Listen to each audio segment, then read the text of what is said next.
ভক্তবৃন্দের চরণে আমার কোটি কোটি দণ্ডবত প্রণিপাত। আজকের এই শুভ তিথিকে বলে বুদ্ধ পূর্ণিমা। ভগবান বুদ্ধ ভগবান শ্রীহরির একটি অবতার। ভাগবতে এই বুদ্ধ অবতারের কথা আছে। আবার আমরা দেখি জয়দেবের দশাবতার স্তোত্রে জয়দেব বুদ্ধ অবতারকে বন্দনা করেছেন কি বলে?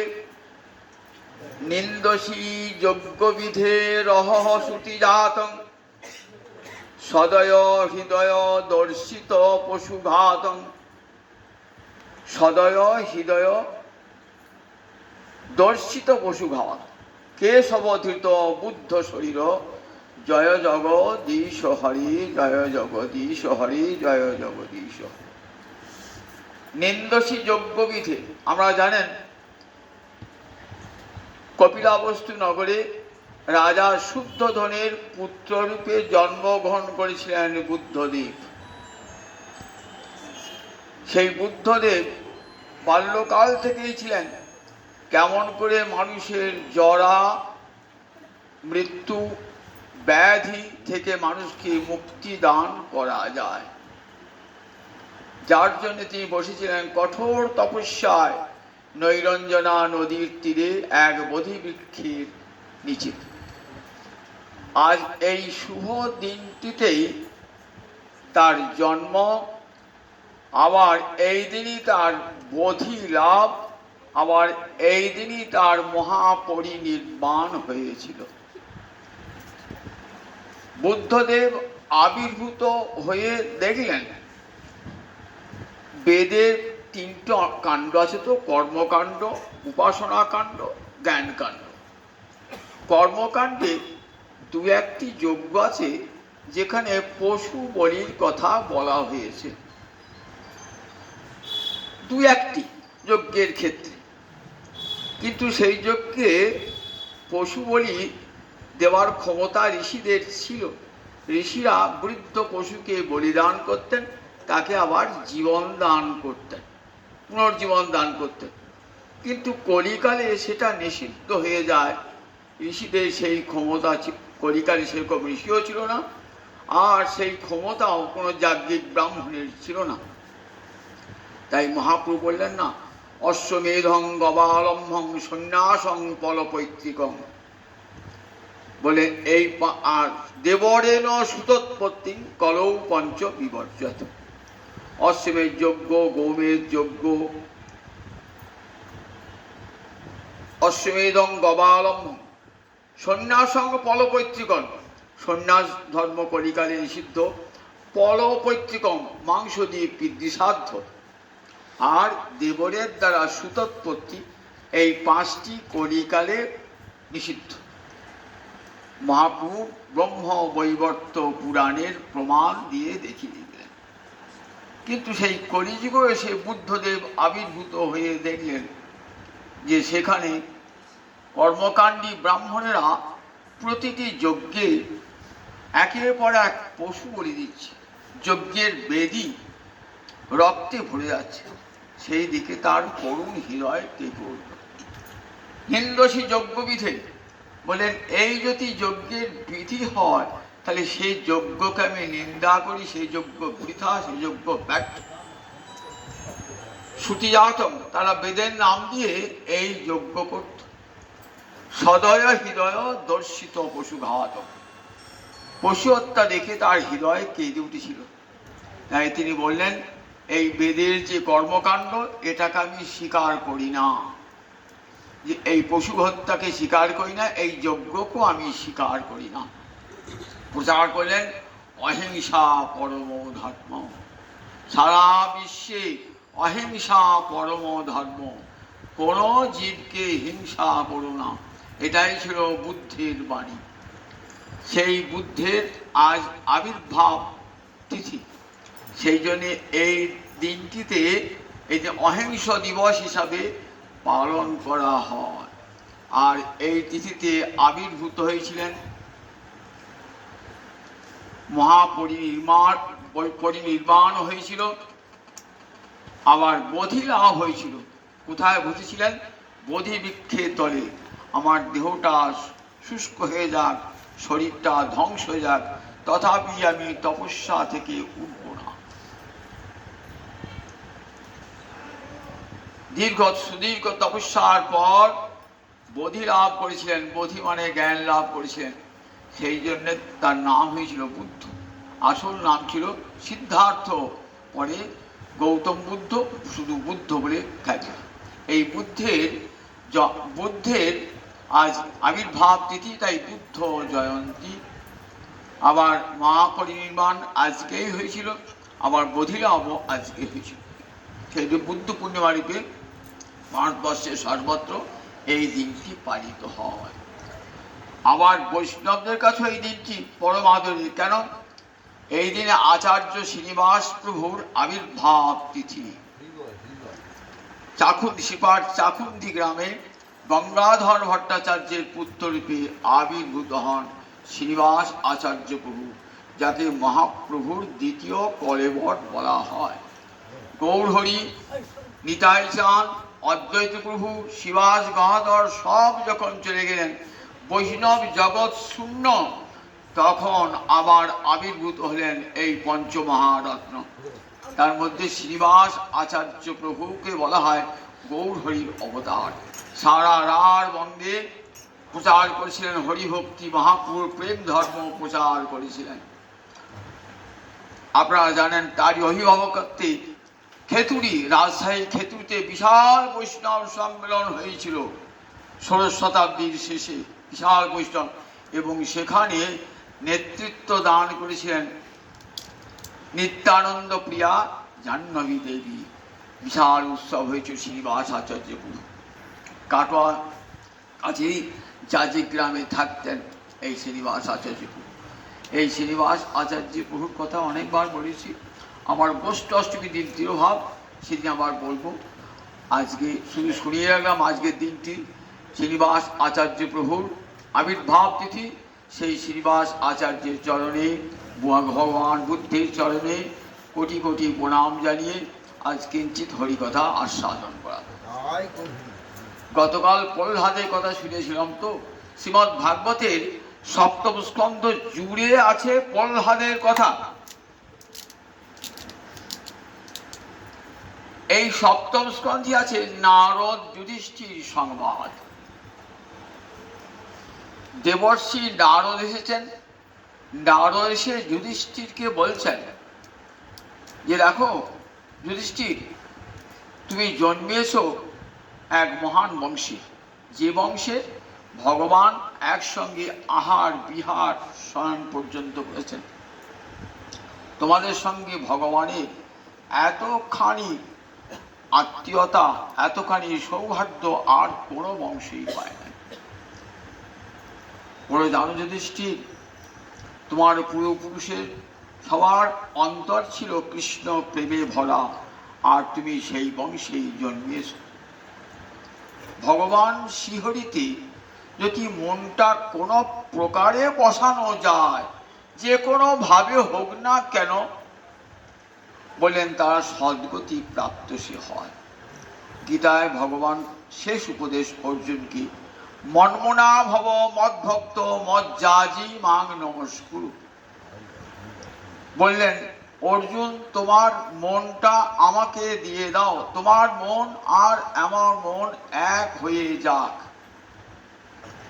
অর্জুন বলছে, প্রভু আমি তো ক্ষত্রিয় সন্তান, যুদ্ধ করা আমার স্বভাব, রজগুণে আমার জন্ম, সুতরাং আমার মন তো স্বভাবতই চঞ্চল, আমি সেই মনকে কেমন করে তোমাতে স্থির করব? পারবে না। বলে না, তাহলে মদ ভক্ত, তুমি আমার ভক্ত হয়ে যাও। ভক্ত মানে আমার কথা শ্রবণ করো, কীর্তন করো, ভক্তি একটা অঙ্গযাজন করো। বলে কি করে করবো প্রভু? আমি দিন রাত্রি কেবল তীর ধনুক নিয়ে সাধনা করি, যুদ্ধবিদ্যা, সুতরাং আমি তো তোমার কথা বসে শ্রবণ কীর্তন করতে পারবো না। বলে তাহলে মন্মনাভ মজ্জাজি আমার অর্চনা করো। বলে সে তো ব্রাহ্মণের ধর্ম, আমি তো ক্ষত্রিয়ের সন্তান। শাস্ত্রে বলেছে দেবভূত্বা দেবং যজেত, দেবতাকে অর্চনা করতে হয় নিজে দেবতা হয়ে। যে বর্ণেরই হন না কেন আপনি, আপনাকে সত্যগুণাশ্রিত না হলে ভগবানের অর্চনার অধিকার নাই। ব্রাহ্মণের সত্যগুণ থাকে, যদি কোনো শূদ্র এই সত্যগুণ অর্জন করতে পারে তাহলে সে ভগবানের পূজার অধিকারী হয়। আমি তো রজগুণী, কি করে তোমার অর্চনা করব?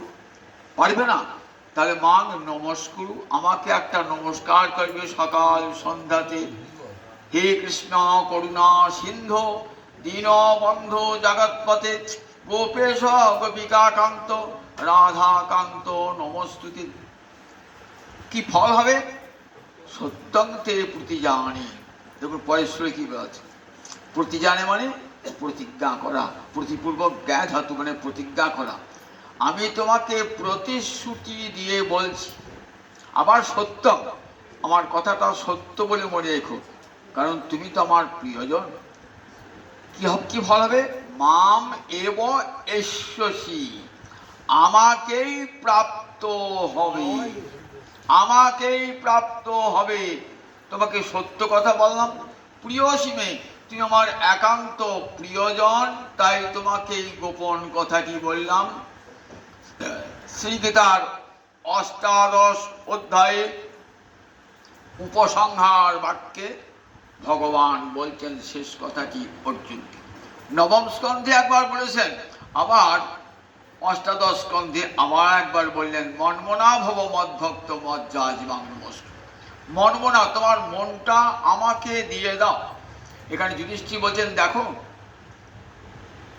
নারদ বলছেন যুধিষ্ঠিরকে, কামাদ দেশাদ ভয়াত স্নেহাত ভক্তেশ্বরে মন আবেশ্য হিত্বা অঘং বহব সদ্গতি প্রাপ্তা। মনটা যদি ভগবানকে কোনো প্রকারে কিভাবে কামনা করেও যদি মনটা ভগবানকে দেওয়া হয়, হিংসা করেও যদি মনটা ভগবানকে দেওয়া হয়, ভয়ে যদি ভগবানকে মনটা দান করা হয়, স্নেহাত স্নেহে যদি ভগবানকে মনটা দেওয়া যায়, আবার ভক্তিতে যদি ভগবানকে মনটা দেওয়া যায়, কেনাপুপায়েন মন কৃষ্ণে নিবেশ হয়, কোন প্রকারে মনটা যদি গোবিন্দ চরণে আবিষ্ট হয়ে যায়, তাহলে কি হবে?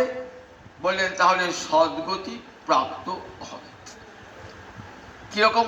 বলছে অন্তরে কামনা নিয়েই ভগবানকে ভজন, অন্তরে কামনা নিয়ে ভগবানকে ভজনা করে অনেকেই অনেকেই সদ্গতি প্রাপ্ত হয়েছে। আপনারা জানেন ধ্রুব তো অন্তরে কামনা নিয়ে ভগবানকে ভজনা করেছিলেন, তাই ধ্রুবের কি ফল লাভ হয় নাই? চরম ফল লাভ হয়েছিল। ধ্রুবের সাক্ষাৎ 5 বছর বয়সে ভগবত দর্শন হয়েছিল। ভগবান তাকে বর দিতে চাইলে আর বর নেন নাই। কেন? অন্তর থেকে সব কামনা দূরীভূত হয়ে গিয়েছিল। কেমন করে? গুরুর কাছ থেকে ভক্তি লাভ করে দেবর্ষি নারদ তাকে সে দীক্ষা দিয়েছিলেন এবং সেই দীক্ষা মন্ত্র জপ করতে বলেছিলেন, আর তারই ফলস্বরূপ ভক্তিতে চিত্ত আপ্লুত হয়ে যায়। ভগবানকে দর্শন করার সময় তার হৃদয়ে কামনা লেশ মাত্র ছিল না। বলে বরং ন যাচে কৃতার্থস্মি বরং ন যাচে। ভগবান বললেন তুমি আমার কাছে বর চেয়ে নাও। বলে আর আমি কোনো বর চাই না, আমি কৃতকৃতার্থ হয়েছি প্রভু। কাচং বিচিন্নন দিব্যরত্নং প্রাপ্তম। কেউ কাচের টুকরো হারিয়েছে, সেটা খুঁজতে খুঁজতে হঠাৎ একটা হীরের টুকরো পেয়ে গেল, তখন সেটা আর কাচের সন্ধান করবে? হীরের টুকরাই নিয়ে নেবে। আমি সামান্য সিংহাসন রাজ সিংহাসন লাভ করতে চেয়েছিলাম, আর বিনিময়ে তোমার চরণরূপ হীরের টুকরো পেয়ে গেল। সুতরাং আমি কৃতার্থ হয়েছি, আমি আর কোনো বর চাইনি। তাহলে ভক্তি এমন জিনিস, দেখুন মনটা যদি ভগবানের দেন না, কামনাটাও কৃষ্ণ কামনায় পর্যবসিত হয়ে যায়। দেখেন না, গুরুদেব শিষ্যকে কাম গায়ত্রী মন্ত্র দান করেন। কেন করেন? এবং এই গায়ত্রী মন্ত্র গান করলে কামনাটা ভগবানে চলে যায়। আমাদের তো সংসার কামী, আমরা সংসার, বিষয়, আশয়, জমি জমা, ধন দৌলত, সম্পদ, টাকা পয়সা, এই দিক দিয়েই আমাদের কামনা বেশি। তাই ভগবানের কাছে, গুরুর কাছে দীক্ষা নিয়ে গুরুদেব শিষ্যকে বলেন, এবার থেকে মনের কামনাটা একটা একটু করে কৃষ্ণ পাদ পদ্মে দান করবে। এই তোকে আমি কাম গায়ত্রী মন্ত্র দান করলাম। কাম গায়ত্রী মন্ত্রের তাৎপর্য দেখেছেন তো? গুরু বীজ মন্ত্র নেবার আগে কাম গায়ত্রী মন্ত্রটি গুরুদেব কানে দিয়ে দেন, যাতে অন্তরে বিষয় কামনা ধীরে ধীরে দূর হয়ে যায় এবং কৃষ্ণ কামনায় পর্যবসিত হয়। বিভীষণ কামনা নিয়ে ভগবানকে ভজনা করেছেন। বিভীষণ ছিলেন পরম ধার্মিক। মা চেয়েছিলেন পিতার কাছে যে আমার দুটি পুত্র তো অধার্মিক হলো, আমার কনিষ্ঠ পুত্রটি যেন ধার্মিক হয়। ঋষি বলেছেন, ঠিক আছে, তোমার কনিষ্ঠ পুত্রটি ধর্মাত্মা হবে। রাবণ, কুম্ভকর্ণ, বিভীষণ, এই বিভীষণ ছিলেন ধর্মাত্মা। তাই দাদার অন্যায় ধরে ফেলেছিলেন। বললেন, দেখো তুমি বড় পাপ কাজ করেছো, সীতা হরণ করে গোটা বংশের বিপদ ডেকে এনেছো। সুতরাং দাদা, এখনো সময় আছে, তুমি সীতাকে রামচন্দ্রের হাতে প্রত্যর্পণ করো, তাহলে বংশ রক্ষা পাবে। কিন্তু রাবণ ক্রুদ্ধ হয়ে লাথি মেরে বিভীষণকে তাড়িয়ে দিয়েছিল। বিভীষণ তখন এসে রামচন্দ্রের চরণে পড়েছিলেন। শত্রুর ঘর থেকে আসছে বিভীষণ। সুগ্রীব বলছে, প্রভু নিও না, শত্রুর ঘর থেকে আসা লোক কখনো ভালো হয় না, তোমার ক্ষতি করবার জন্য এসেছে। রামচন্দ্র তো অন্তর্যামী, বিভীষণ কোনো ক্ষতির কামনা নিয়ে আমার কাছে আসে নাই। হনুমানকে জিজ্ঞাসা করছেন, হনুমান কি করব বলো? পরম ভক্ত হনুমান, রামচন্দ্রের মতন হনুমানও অন্তর্যামী। হনুমান বলছেন, প্রভু তুমি যদি তাই বিভীষণকে তাড়িয়ে দাও, তাহলে তোমার ব্রত ভঙ্গ হবে। তোমার একটা ব্রত আছে না? কি ব্রত আছে? সকৃদ এব প্রপন্নজ তবাস্মিতি চ যাচতি অভয়ং সর্বদা তস্मै দদামি এতৎ ব্রতম মম। যদি তো ভগবানের চরণে একবার কেউ শরণাগত হয়, কি বলে, হে কৃষ্ণ আমি তোমার হলাম, আমার দেহ মন প্রাণ তোমার চরণে অর্পণ করলাম। গোবিন্দ কি করেন? বলেন, আর তোর কোনো ভয় নাই যখন আমার চরণে আত্মসমর্পণ করেছিস। কবিরাজ গোস্বাইপাদ এই পয়াটি কি সুন্দর বাংলা অনুবাদ করলেন। কৃষ্ণ তোমার হই যদি বলে একবার, ভববন্ধ হইতে কৃষ্ণ তারে করেন পার। একবার, সকৃত মানে একবার, একবার যদি মুখ ফুটে কেউ বলে, হে গোবিন্দ আমি তোমারই হলাম প্রভু, তাহলে তাকে সংসার সাগর থেকে পার করে দেন। তখন রামচন্দ্র বিভীষণকে আশ্রয় দিলেন। বিভীষণের অন্তরে কি কামনা ছিল? যে লঙ্কা তো ধ্বংস হবে, রাবণ সবংশে নিহত হবে, রাবণ সমস্ত পুত্র পরিবার সব ধ্বংস হবে, তখন এই লঙ্কার সিংহাসনে যেন আমি বসতে পারি। রামচন্দ্র সীতা উদ্ধার করার পর, রাবণকে সবংশে নিহত করার পর ফিরে এলেন অযোধ্যা সীতা উদ্ধারের পর। দেখুন, সেই একই রথে রাম লক্ষ্মণের পাশে কে বসেছিলেন? বিভীষণ বসেছিলেন। দেখেছেন, বিভীষণ বসেছেন। কেন? অন্তরে ভক্তি দিয়ে ভগবানকে ভজনা করেছিলেন, তার ফলটা কি কেমন দেখুন। রাক্ষস হইয়া বিভীষণ বৈশে ঈশ্বর সভার মাঝ।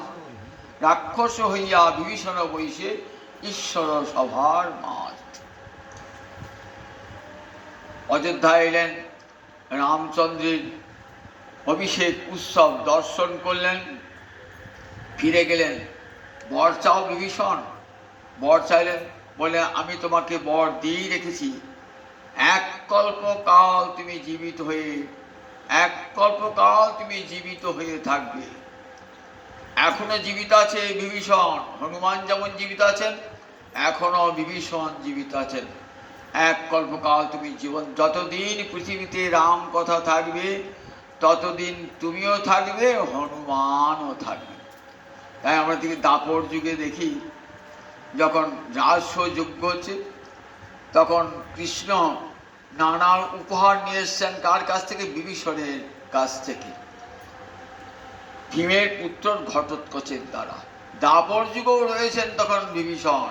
তাই বোঝা যায় বিভীষণ এমন অমরত্বের বর পেয়েছে, রামচন্দ্রের কৃপা লাভ করেছিলেন। তাহলে খুব বিভীষণ অন্তরে কামনা নিয়ে করেছিলেন। সুগ্রীব অন্তরে কামনা নিয়ে রামচন্দ্রের চরণে আশ্রয় নিয়েছেন। কি জন্যে? বালিকে হত্যা করে তাকে সিংহাসনে বসাতে হবে। বালি ছিলেন দুরাচারী, তাকে রাজ্য থেকে ভ্রষ্ট করে বিতাড়িত করে তাড়িয়ে দিয়েছিল। রামচন্দ্রের সাহায্য নিয়ে রামচন্দ্র বালিকে বধ করে সুগ্রীবকে সিংহাসনে বসিয়ে তার বাঞ্ছা পূর্ণ করেছিলেন। সেই সুগ্রীবও রামচন্দ্রের কৃপা পেয়েছিলেন কামনা থাকার জন্য। দেখেছেন, কামনা করে যদি ভগবান শ্রীহরিকে ডাকা যায় ভক্তিতে, তাহলে গোবিন্দের কৃপা প্রাপ্ত হওয়া যায়। এটাই বলছেন নারদ যুধিষ্ঠিরকে। কামাত সুগ্রীব, বিভীষণ, ধ্রুব এরা অন্তরে কামনা নিয়ে ভগবানকে ভজনা করেছিলেন, আর সেই কামনার ফলে ভগবত প্রাপ্তি হয়েছিল।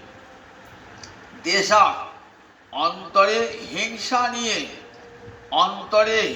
নিয়ে যদি কেউ ভগবানকে ভজনা করে তাহলেও ভগবানকে প্রাপ্ত হবে। অন্তর হিংসা নিয়ে বলেন, তার প্রমাণ তো পুতনা। কৃষ্ণ যখন 6 দিনের শিশু, তখন পুতনা প্রবেশ করলেন কোথায়? গোকুলে প্রবেশ করলেন। উদ্দেশ্য, কংস তাকে পাঠিয়েছে কৃষ্ণকে নিধন করতে হবে।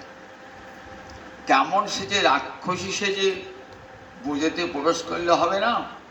একবারে লক্ষ্মীর মতো বেশ ধারণ করে পুতনা প্রবেশ করেছেন বুঝি। সবাই ভাবছেন কৃষ্ণ আবির্ভূত হয়েছে, তো তাই বৈকুণ্ঠে লক্ষ্মীও বোধহয় নেমে এসেছে। একবারে সোজা যশোদার অঙ্গনে গিয়ে উপস্থিত হয়েছেন। যশোদা ভাবছেন সাক্ষাৎ লক্ষ্মী এসেছেন। ছেলেকে কোলে তুলেছেন, কোলে তুলে মা যেমন আদর করে তার স্তন শিশুর মুখে প্রবেশ করায়, তেমনি করে পুতনার তার স্তনে গোবিন্দের মুখ ঢুকিয়ে দিলেন। পুতনার স্তনবৃন্তে কালকূট বিষ ছিল, যে বিষটা নাকে শুকলেই মৃত্যু ঘটে যায়। ঠিক মায়ের মতো আদর করে তাকে স্তনচূষণ করতে দিলেন। গোবিন্দ তো জানেন যে পুতনা এসেছে আমাকে বধ করবার জন্য। পুতনাকে দেখার সঙ্গে সঙ্গে গোবিন্দ চক্ষু মুদ্রিত করেছেন। এই চক্ষু মুদ্রিত কেন করলেন? তখন 6 দিনের শিশু, অন্য কোনো লোককে দেখলে ভয় খায়, নিজের মা ছাড়া অন্য কোনো লোককে দেখলে। তা বলছেন দেখো অচেনা লোক এসেছে তো, সেই জন্যই চক্ষু মুদ্রিত করেছেন। বললেন না না, কি জন্যে চক্ষু মুদ্রিত করে আসেন জানো? পুতনা বিষ্ণু বিদ্বেষী, বৈষ্ণব বিদ্বেষী, তাই তার মুখ দেখবেন না বলে চোখটা মুদ্রিত করে আছে। আর বলে না না, কি জন্য জানো? ভাবছি পুতনা আমাকে মারতে এসেছে ঠিকই, কিন্তু এসেছিল মাতৃবেশে, মায়ের মতো রূপ ধরে ঠিক মা যেমন করে শিশুকে দুগ্ধ পান করায় তেমনি করে আমাকে দুগ্ধ পান করাচ্ছে। তাহলে একে কি দান করা যায়? দেখুন কি দান করা যায় ভাবছেন। স্তনচূষণ করতে করতে এমন এই 6 দিনের শিশুটি এমন করে স্তনচূষণ করছেন, স্তনে ব্যথা হচ্ছে, এমন ব্যথা যখনই মরে যাব। পুতনা বলছে মুঞ্চ মুঞ্চ অলম, আর তোমাকে স্তনদুগ্ধ খেতে হবে না, ছেড়ে দাও ছেড়ে দাও। কৃষ্ণ বলছেন দেখো, আমাকে একবার যে কোলে তুলে নেয়, আদর করে নেয়, তাকে আমি আর ছাড়ি না। পুতনার স্তনচূষণ করতে করতে পুতনার মৃত্যু হয়ে গেল। পুতনার মৃত্যু হলে আপনারা ভাবছেন তাহলে পুতনা তো নরক হবে? পুতনার কিন্তু নরক হয় নয়। পুতনার কি গতি হয়েছে? ধাত্রীগতি। ধাত্রীগতি, ধাত্রী মানে ধাইমা। আগেকার দিনে ঘরে ঘরে সন্তান প্রসব করিয়ে বেড়াতেন ধাইমারা। তখন তো হাসপাতাল নার্সিংহোম ছিল না, ঘরেতেই সন্তান হতো। এই ধাইমারা জানতেন কেমন করে সন্তান প্রসব করাতে হয়। এই ধাইমারা মায়ের স্থান অধিকার করেছিলেন। তাই কোথায় চলে গেলেন? চলে গেলেন একেবারে গোলকে। সেখানে মা যশোদার কাছে সহায়িকা হিসাবে ধাইমা হয়ে থাকলেন। যখন মা যশোদা বলে এই দুধটা খাওয়া, করে করে দুধ খাওয়াতেন, একবার কোলে ধর, ঘুম পাড়া। দেখুন কতখানি কৃপা লাভ হলো, গোলকে ধাত্রীগতি লাভ হলো। তাই উদ্ধব বলেছেন অহো বকিয়ং স্তনকাল কুটং জিঘাংসয়া অপায়ৎ অপ্যসাধ্যি লেভে ধাত্রুচিতাং গতি কং বা দয়ালুং শরণং ব্রজেম। দেখো, বকি মানে বকাসুরের ভগিনী পুতনা স্তনবৃন্তে কালকুট বিষ মাখিয়ে গোবিন্দকে হত্যা করতে চেয়েছিল। তার তো নরক হওয়া উচিত ছিল, কোটিকল্পকাল নরক হওয়া উচিত ছিল। যে ভগবানকে মারতে গেছিল, তাই নাই। কি হয়েছে? তার ধাত্রীগতি লাভ করেছে, গোলকে ধাত্রীগতি লাভ করেছে। এমন করুণাময় ভগবান জগতে আছেন। এক কংবা দয়ালুং শরণং ব্রজেম। আর কোন ভগবানের শরণ গ্রহণ করব? কোন ভগবান এমন দয়ালু আছে যে বিষ দিলে বিনিময়ে অমৃত দান করে? পুতনা বিষের বিনিময়ে অমৃত দান করেছেন। দেখুন পুতনাকে ভগবান বিষের বিনিময়ে অমৃত দান করেছেন। আচ্ছা,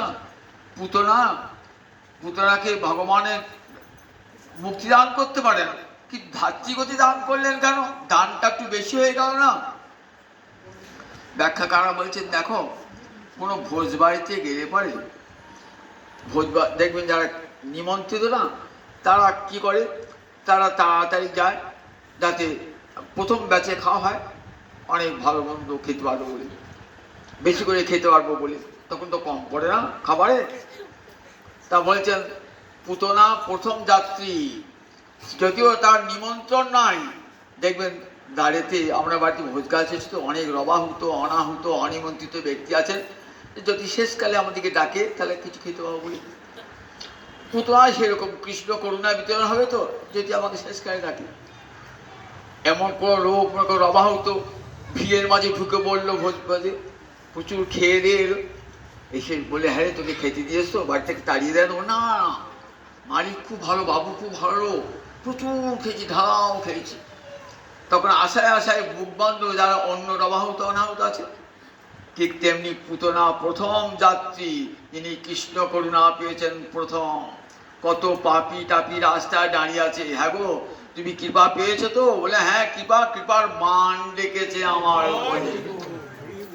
এইবার জগতে সব পাপি টাপি যারা আছে না, তাদের সবার সাহস হবে, পুতনাকে যখন কৃপা করেছে তখন আমার মতন পাপীকে অবশ্যই কৃপা করবে। পুতনার মতন পাপিষ্ঠা রমণী জগতে আর দ্বিতীয় নয়। মা হয়ে শিশুকে হত্যা করেছে, এত বড় পাপিষ্ঠা জগতে আর আছে?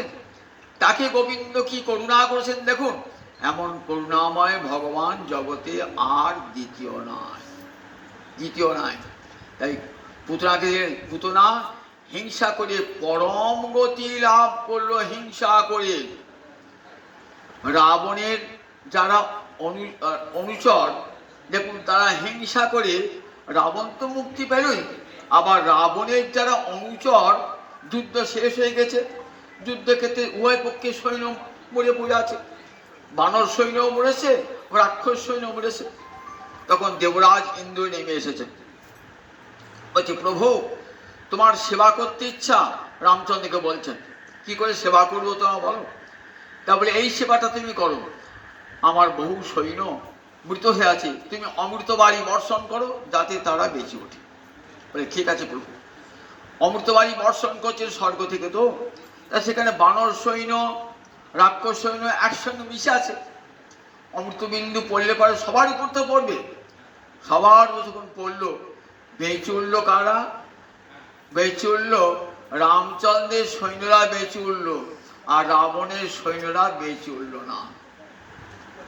তখন ব্রহ্মাকে জিজ্ঞাসা করছেন রামচন্দ্র, কেন এরকম দুরকম হলো?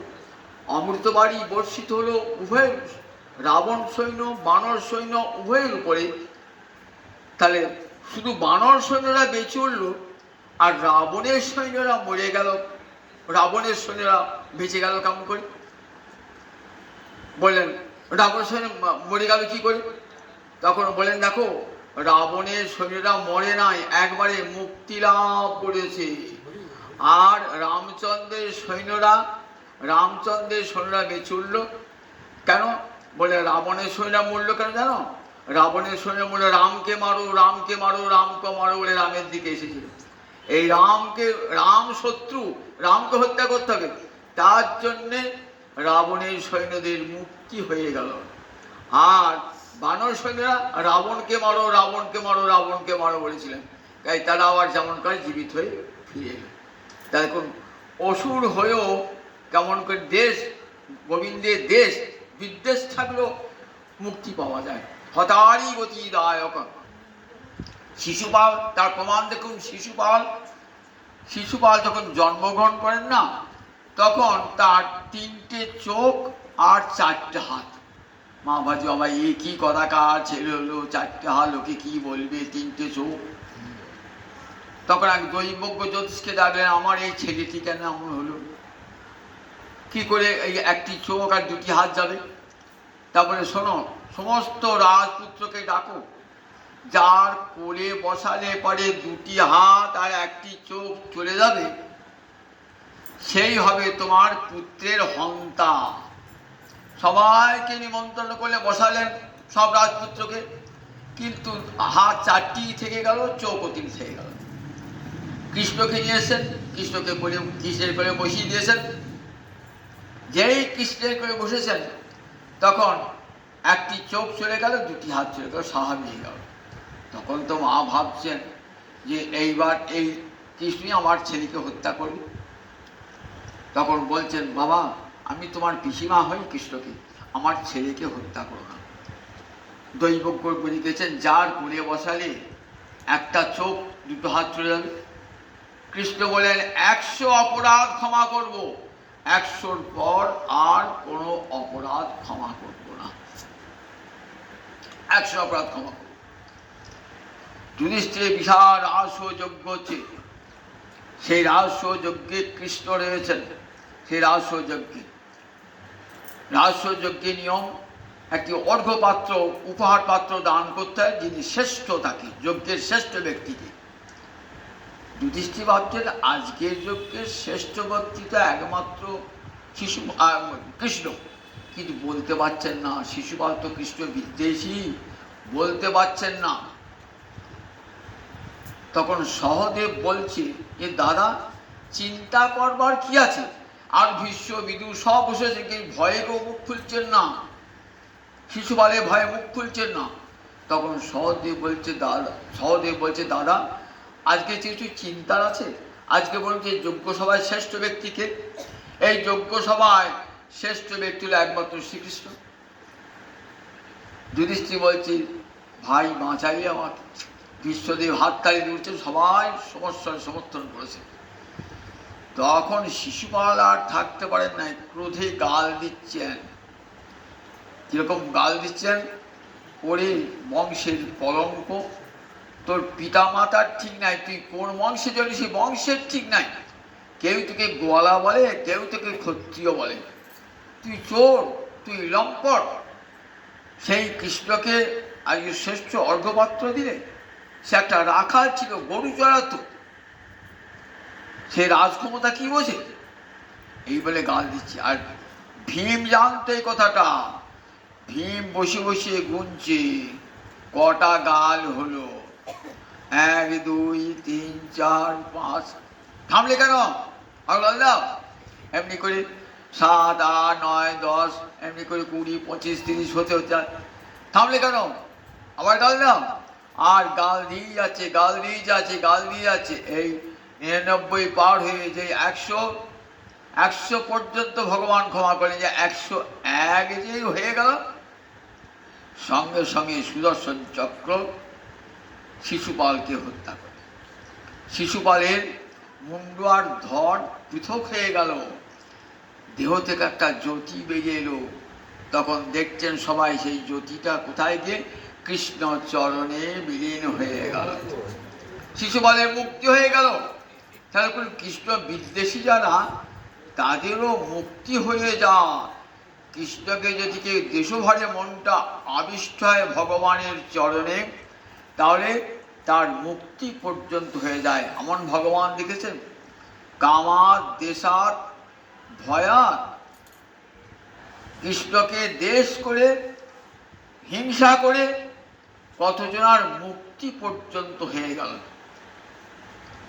আবার ভয়েতে যদি কেউ কৃষ্ণকে, কৃষ্ণচরণের মনটা আবিষ্ট করে, আমরা দেখেছি কংস কৃষ্ণের জন্মদিন থেকে, কৃষ্ণের যে জন্মদিন, সেই জন্মদিন থেকেই কংস জন্মদিন কেন, যখন গর্ভ এসেছে তখন থেকেই তার হিংসা মনে, তো তার ভয়, হিংসা নয় ভয় মনে, যে দেবকীর অষ্টম গর্ভের সন্তান আমাকে হত্যা করবে।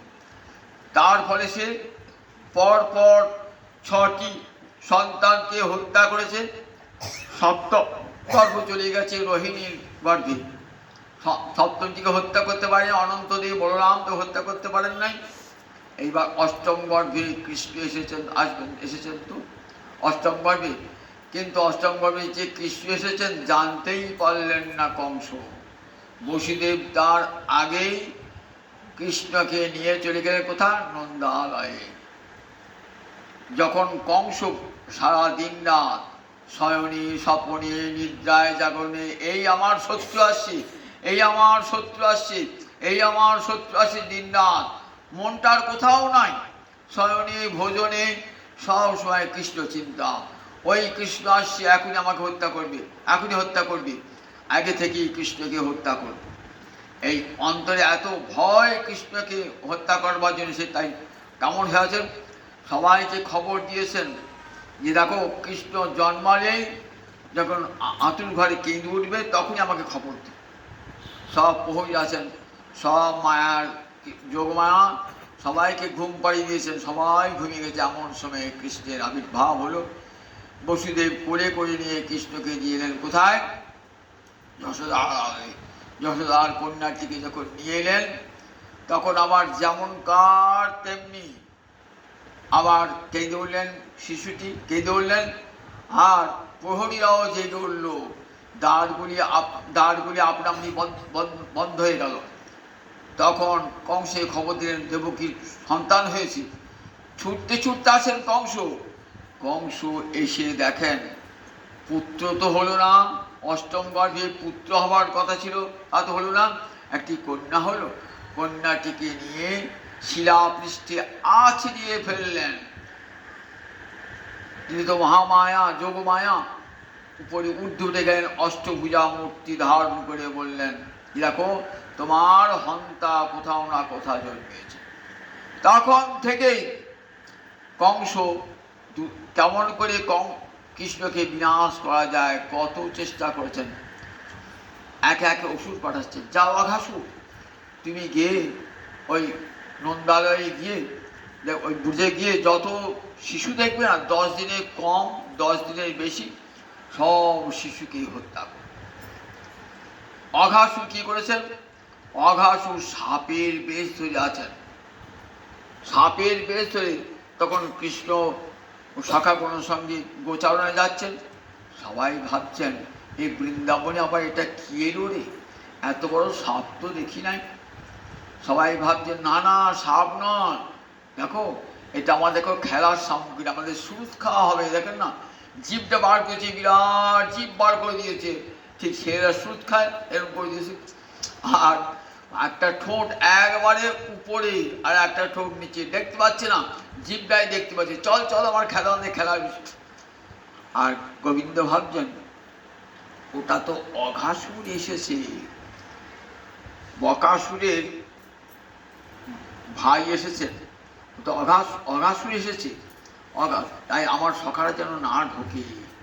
কিন্তু দেখুন ঠিক সখারা আস্তে আস্তে নাচতে নাচতে নাচতে নাচতে একবারে অঘাসুরের পেটে প্রবেশ করে। কেন এটা হলো? গোবিন্দ চাইছেন না যে আমার সখারা ওই সাপটার পেটে ঢুকুক,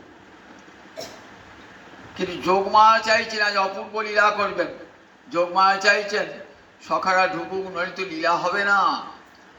আস্তে আস্তে সব ঢুকে পড়লেন। মুখটা বন্ধ হয় না কেন? ওই বৃন্দাবনের প্রাণ ভ্রমরা তো এখনো ঢোকে নাই, মুখটি রেখে দিয়েছেন। বকারি বেশনং প্রতীক্ষমানা, হাঁটি করে গেছেন। এইবার কৃষ্ণ যাচ্ছেন নাচে ছড়ি নৃত্য করতে করতে যাচ্ছেন, কোনো ঐশ্বর্য দেখিয়ে নয়। ঢুকে বললেন ওই যে পেটের ভিতরে, পেটের ভিতরে যেতে হলো না, দেহটাকে এমন করে বড় করেছেন না, গলাতেই আটকে গেছে। গলায় যদি কোনো বড় জিনিস আটকে যায় কেমন হয়? দীর্ঘক্ষণ থাকলে পরে শ্বাস প্রশ্বাস বন্ধ হয়ে যাবে, মৃত্যু হয়ে যাবে। তখন ওগলাতেও পাচ্ছে না, ভিতরে গিলতেও পাচ্ছেন না, এমন অবস্থা হয়েছে অঘাসুরের। ওগলাতেও পাচ্ছেন না, ভিতরে ভিতরে গিলতেও পাচ্ছেন না। তখন ভাবছি ছেলেটা বেরিয়ে গেলে ভালো হয়। ওরে বাবরে, দেখলাম এইটুকু ছেলে আমার মুখে গিয়ে এত বড় হয়ে গেল। এই চিন্তা করছেন, কিছুই বার হচ্ছে না। অবশেষে কি হলো? শ্বাস প্রশ্বাস বন্ধ হয়ে অঘাসুরের প্রাণ বেরিয়ে গেল। কোন দিক দিয়ে বের হলো? ব্রহ্মরন্ধ্র দিয়ে বার হলো। কি আশ্চর্য দেখুন, ব্রহ্মরন্ধ্র দিয়ে প্রাণ বার হয় কারে? মহাযোগী মহাভক্তের প্রাণ বার হয় ব্রহ্মরন্ধ্র দিয়ে, ভগবানের সঙ্গে বিলীন হয়ে যায়। কোন দুষ্ট ব্যক্তির ব্রহ্মরন্ধ্র দিয়ে প্রাণ বার হয় না। কোথাও শুনেছেন? ব্রহ্মরন্ধ্র দিয়ে। মহারাজ পরীক্ষিত জিজ্ঞাসা করছেন, প্রভু এত বড় পাপিষ্ঠ অঘাসুর ব্রহ্মরন্ধ্র দিয়ে তার প্রাণ বার হলো, আবার ভগবানের চরণের সঙ্গে সে বিলীন হয়ে গেল। ব্রহ্মা দেখছেন ব্রহ্মানন্দ দিয়ে প্রাণ এক জ্যোতি বেরিয়ে এলো এবং কৃষ্ণ চরণে ওই জ্যোতিটা বিলীন হয়ে গেল। অঘাসুরের দৃশ্য দর্শন করি, অঘাসুরের মুক্তি দর্শন করি। তখন মহারাজ পরীক্ষিতে মনে প্রশ্ন জেগেছে, আচ্ছা ব্রহ্মরন্ধ্র দিয়ে মুক্তি হয় কাদের? মহাযোগী যারা, মহাভক্ত যারা, তাদের ব্রহ্মরন্ধ্র দিয়ে মুক্তি হয়। অঘাসুরের এত বড় পাপিষ্ঠ অঘাসুরের কি করে মুক্তি হলো? তখন বলছেন, জানো মহারাজ পরীক্ষিত, তুমি তো গোবিন্দের কৃপাপ্রাপ্ত, তুমি কেন এমন প্রশ্ন করছো? জানো না ভগবানের 8 প্রকার প্রতিমা আছে। যে কোনো প্রকার প্রতিমা অর্চনা করলে জীবের মুক্তি হয়ে যায়। তো ওর তো কোনো প্রতিমা অর্চনা করে নাই। বললে একটা প্রতিমার নাম মনোময়ী প্রতিমা। আপনি যখন মনে মনে গোবিন্দের ধ্যান করছেন তখন কি করেন? দেখেন হৃদয়ে কদম্ব উলে বাঁশি হাতে আমার গোবিন্দ দাঁড়িয়ে আছেন, একে কি বলে? মনোময়ী প্রতিমা। মনে মনে তৈরি হচ্ছে, তাই মনোময়ী প্রতিমা। তা মনোময়ী প্রতিমা যদি থাকে তাই তার মুক্তি হয়ে যায়। তা বললে ও তো ধ্যানও করে না, মনোময়ী প্রতিমা কি করলো?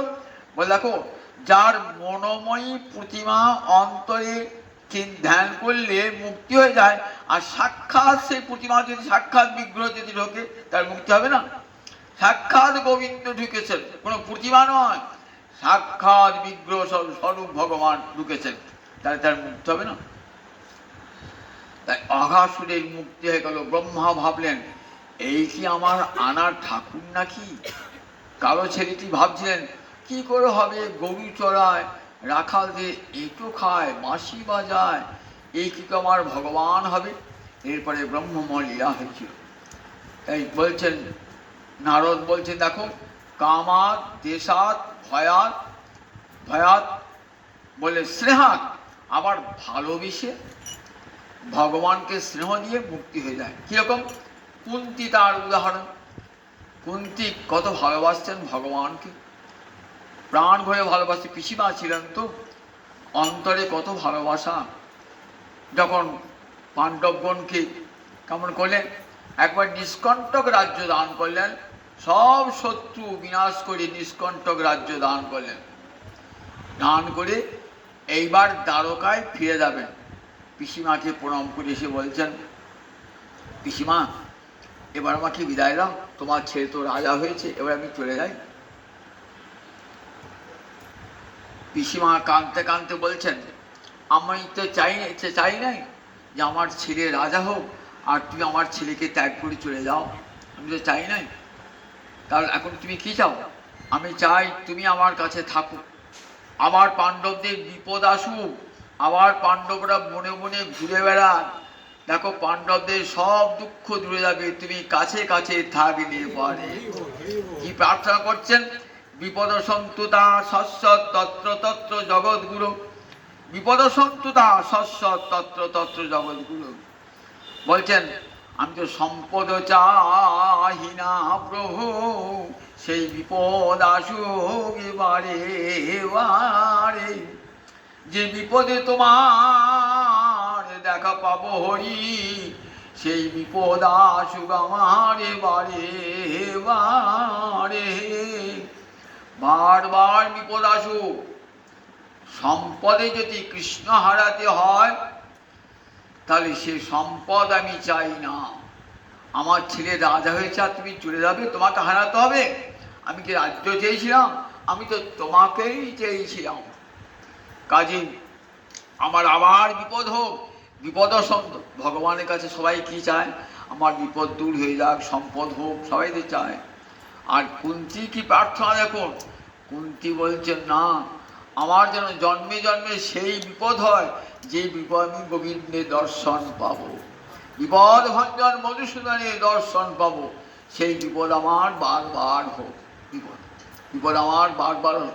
সম্পদও চাই না প্রভু, কোনো সম্পদ চাই না।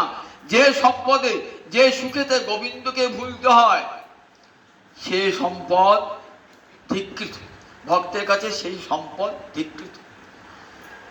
বিদুর তো ইচ্ছা করে সম্পদে ভাগ পেতেন, দেখলেন আমি যদি হস্তিনাপুরের রাজবাড়িতে থাকি, আমাকে কৃষ্ণ বিরহিত জীবন যাপন করতে হবে, ফেলে দিয়ে চলে গেলেন, ভিখিরির জীবন যাপন করলেন, ভিখিরি জীবন, কত দুর্দশাগ্রস্ত জীবন যাপন করলেন, তথাপি ফিরে এলেন না ওই হস্তিনাপুরের রাজবাড়িতে। ভগবানের কাছে চেয়েছিলেন আমার দারিদ্র থাকুক, এই দারিদ্র থাকলেই গোবিন্দকে পাবো। সুদামা চেয়েছে আমার দারিদ্র থাকুক, দারিদ্র থাকলে আমি কৃষ্ণকে পাবো। আমার বিপদ ভক্তরা তাই বলে, সুখ মেয়ে বলিহার বলে, দুঃখ মেয়ে বলিহারি যায়, সুখ মেয়ে পড়ুক বাজ। আমার সুখে যদি কৃষ্ণ হারাতে হয়, তাহলে সেই সুখে বাজ পড়ুক। তুলসীদাসজি রামচরিত মানুষে বলছেন, সুখ মেয়ে পড়ুক বাজ। যে সুখে কৃষ্ণ হারাতে হয়, যে সম্পদে কৃষ্ণ হারাতে হয়, সেই সম্পদে সেই সুখে বাস পড়ুক। দুঃখ মেয়ে বলিহারি যায়, সেই দুঃখ যেন আমার বারবার আসে, যে দুঃখে গোবিন্দকে পাবো। তাই কুন্তীদেবী শেষকালে কি বলেছেন, যে হে গোবিন্দ, তুমি চলে যাবে, তা তোমার কাছে আমার কি প্রার্থনা জানো? যে আমার পাণ্ডবদের প্রতি, আমার ছেলে বলে তাদের প্রতি আমার স্নেহ ভালোবাসা আছে, আবার তোমার প্রতি, তুমি আমার ভ্রাতার পুত্র, ভ্রাতুষ্পুত্র, তোমার প্রতি ভালোবাসা আছে। তো হে গোবিন্দ, আমার সব ভালোবাসা চলে যাক তোমার চরণে চলে যাক। আমি মা হয়ে প্রার্থনা করছি আমার সব ভালোবাসা যেন তোমার চলে যায়। ঠিক যেমন গঙ্গার জল যেমন প্রবল বেগে সমুদ্রের দিকে ধাবিত হয়, আমার মন যেন প্রবল বেগে চলে যায় তোমার চরণ সমুদ্রের দিকে। এক মুহূর্ত চান নাই নিজের সুখ। তাই দেখুন, পঞ্চকন্যান স্বরেণ নিত্যং মহাপাতকন আসন অহল্লা দ্রৌপদী তারা কুন্তি মন্দোদরী যথা। সকালে উঠেই আমরা প্রণাম জানাই কুন্তি দেবীকে। পঞ্চকন্যা স্মরণ নিত্যম, সকালে উঠে এই পঞ্চকন্যাকে প্রতিদিন স্মরণ করতে হয়। অহল্যা, দ্রৌপদী, কুন্তি, তারা, মন্দোদরী। তারা কে ছিলেন? বাড়ির পত্নী তারা ছিলেন। মন্দোদরী রাবণের পত্নী ছিলেন। তাহলে তাদের তো রামচন্দ্রের শত্রু হওয়া উচিত ছিল। তারা কিন্তু জানতেন, তারা জানতেন যে রামচন্দ্র ভগবান, আমার স্বামী তার সঙ্গে বিরোধ করে ভালো করে নাই, বরং উল্লসিত হলেন যে তোমার হস্তে নিহত আমার স্বামী পরম ধামে গমন করেছে।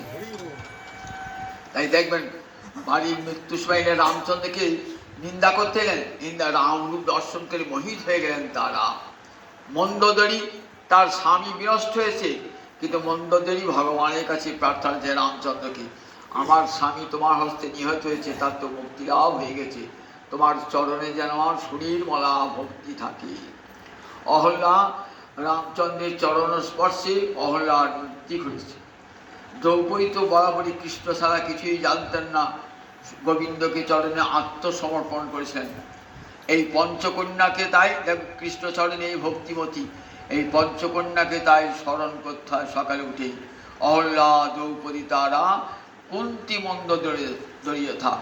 পঞ্চকন্যা স্মরণিত প্রতিদিন সকালে উঠে বিছানায় বসে বসে এই পাঁচটি কন্যাকে স্মরণ করবেন। অহল্যা, দ্রৌপদী, তারা, কুন্তি, মন্দোদরী যথা। কেমন দেখুন কুন্তির কেমন হৃদয়খানি কৃষ্ণে ভাব, পরম স্নেহ কৃষ্ণের প্রতি। এই নারদ বলছেন, দেখো যে কোনো উপায়ে মনটা যদি ভগবানকে দেওয়া যায়, তাহলে বলে হিত্ব অঘম, সমস্ত পাপ ধ্বংস হয়ে যাবে। যত বড় পাপী হন না কেন, পুতলার মতন পাপিষ্টের পাপ ধ্বংস হয়ে গেছে। কংসের মতন পাপ ধ্বংস, কংসের মতো পাপ সব ধ্বংস, কংস মুক্তি লাভ করেছে। যখন দাঁড়িয়েছেন কংসের সভায়, কি দেখছেন? মৃত্যুর ভোজপথে সাক্ষাৎ মৃত্যু দেবতা যম আমার সামনে দাঁড়িয়ে আছে। দেখুন ভগবানকে যম রূপে চিন্তা করতে করতে কংসের মৃত্যু হয়েছে, কংস মুক্তি লাভ করেছে।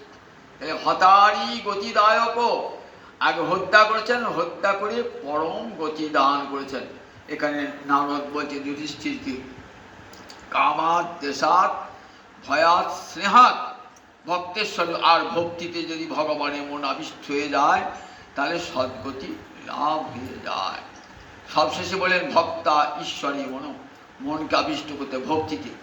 প্রতিকূল ভক্তি আচরণ করে ভগবানকে পাওয়া যায়, কিন্তু প্রেম লাভ হয় না। প্রেম লাভটা একমাত্র ভক্তিতে হয়, মুক্তি হয়। শত্রুভাবে ভজনা করলে পারে মুক্তি হবে, হিংসা করে ভজনা করলে মুক্তি হবে, কিন্তু প্রেম লাভ হবে না।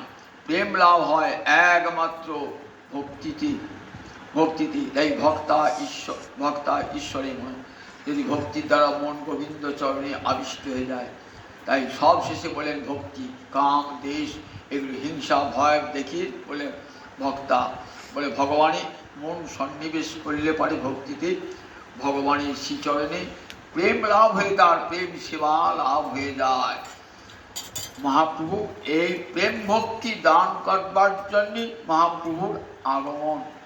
বললেন ভক্ত সঙ্গে বসে বসে ভাগবতী কথা শ্রবণ করো, হৃদয় নির্মল হয়ে যাবে। হৃদয় নির্মল কৃষ্ণলীলা গৌরলীলা শুনলে কি হয়? বলে গৌরাঙ্গের মধুর লীলা যার কর্ণে প্রবেশিলা, হৃদয় নির্মল ভেল তার। আমার গৌর লীলা গোবিন্দ লীলা কানে শুনলেই চিত্ত নির্মল হয়ে যায় এবং পরম গতি লাভ হয়ে যায়। নিতাই চাঁদ গৌরহরি জগজ্জীবের দ্বারা বলে ভাগবত শোনো।